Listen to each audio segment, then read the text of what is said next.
Sing the songs of joy to the Lord, serve the name of the Lord, and become the servant of his servants.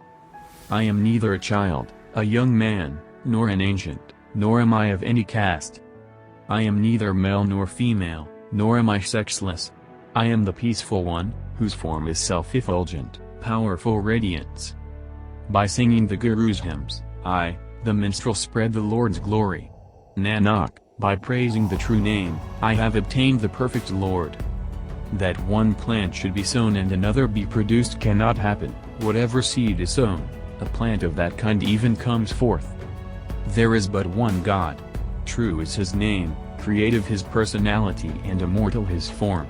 He is without fierce and enmity, unborn and self-illumined. By the Guru's grace he is obtained. Nanak, the whole world is in distress. He, who believes in the name, becomes victorious. Whatever kind of seed is sown in a field, prepared in due season, a plant of that same kind, marked with the peculiar qualities of the seed, springs up in it.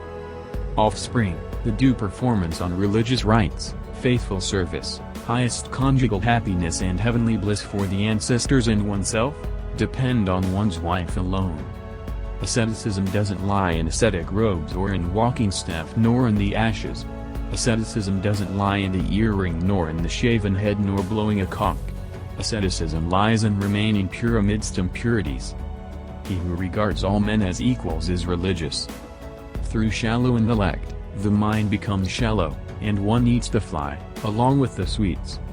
Thou hast 1,000 eyes and yet not one eye, thou host 1,000 forms and yet not one form.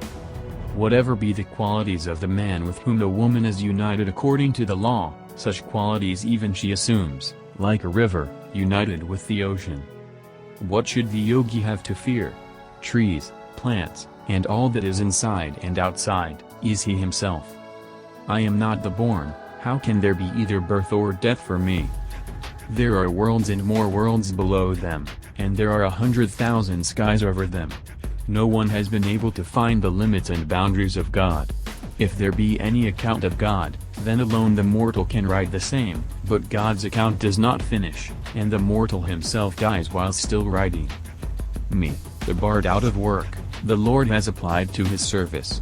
In the very beginning, he gave me the order to sing his praises night and day. The master summoned the minstrel to his true court.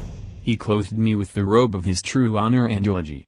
Since then, the true name had become my ambrosial food. There is but one God. His name is truth, he is the creator.